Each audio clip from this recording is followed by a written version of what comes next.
ঢালিউড অভিনেতা শাকিব খানের cinema Prince Eid ul ফিতরে মুক্তি পেয়েছে। এবার দেশের গণ্ডি পেরিয়ে বিদেশের প্রেক্ষাগৃহে মুক্তি পাচ্ছে সিনেমাটি। ইতালিতে শুরু হচ্ছে প্রিন্সের আপডেট ভার্সন। ভেনিস ও রোম শহরে দুটি সিনেমা হলে এই সিনেমাটি প্রদর্শন করা হবে। ইতালি প্রবাসী বাঙালিদের জন্য আজ শনিবার 18 এপ্রিল ও সোমবার 20 এপ্রিল দুটি হলে প্রদর্শন করা হবে। সামাজিক মাধ্যমে এমন কথা জানিয়েছেন প্রযোজনা প্রতিষ্ঠান ক্রিয়েটিভ ল্যান্ড ফিল্মস।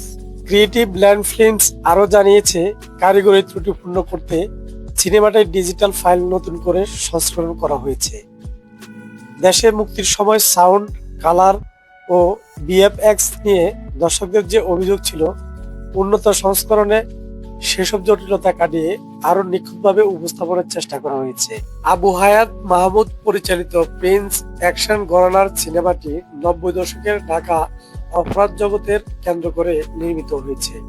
এই সিনেমার কেন্দ্রীয় চরিত্রে অভিনয় করেছেন শাকিব খান। অ্যাকশন প্রতাপশালী গ্যাংস্টার হিসেবে দেখা যাবে তাকে।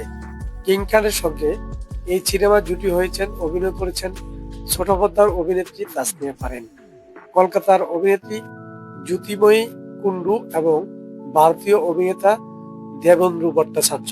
এছাড়া বিভিন্ন চরিত্রে রয়েছে রাশেদ মামুন, অপু এবং ইন্তেখাব দিনা সহ একজাক তারকা।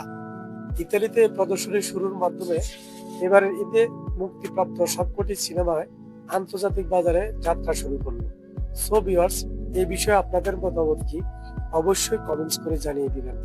বিনোদন জগতের সকল সত্য খবর জানতে চ্যানেলটি সাবস্ক্রাইব করে আমাদের সাথে থাকুন।